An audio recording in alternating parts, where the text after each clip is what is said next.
बांधो हकै माथावा में मुरेठावा काजे काजे बांधो हकै माथावा में मुरेठावा पूरा बिहार जानो हकै रंगदार मांझी के बेटावा पूरा बिहार जानो हकै रंगदार मांझी के बेटावा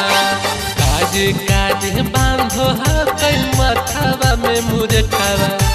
काजे काजे बांधो हकै माथावा में मुरेठावा पूरा बिहार जानो हकै रंगदार मांझी के बेटावा पूरा बिहार जानो हकै रंगदार मांझी के बेटावा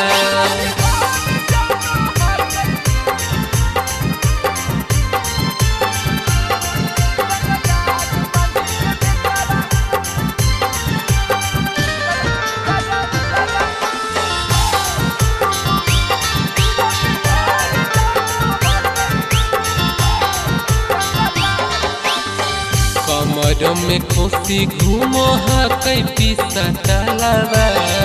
गामे गामे गली गली हकै छौरी हलावा कमर में खुशी घूमो हकै पिसा टलावा गामे गामे गली गली हकै छौरी हलावा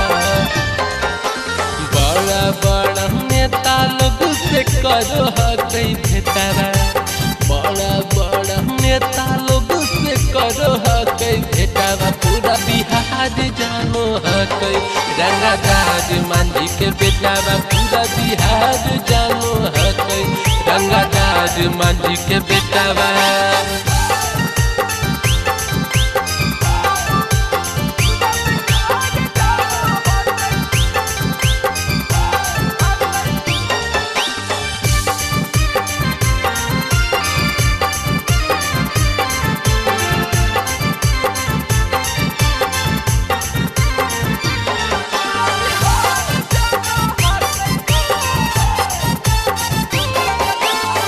के करू से डरो नहीं लागो हकै ओकरा छौड़ा न बाब होबै बरांड वाला छोकरा के करू से डरो नहीं लागो हकै ओकरा छौड़ा न बाब होबै बरांड वाला छोकरा हकै बदमाश मुख सबरिया राजा जितावा हकै बदमाश छोटू मनीषावा नीतीशावा पूरा बिहार जानो हकै रंगदार मांझी के बेटावा पूरा बिहार जानो हकै रंगदार मांझी के बेटावा। सवेरा फिल्म्स रिकॉर्डिंग स्टूडियो शाहपुर चौक देवन बिघा।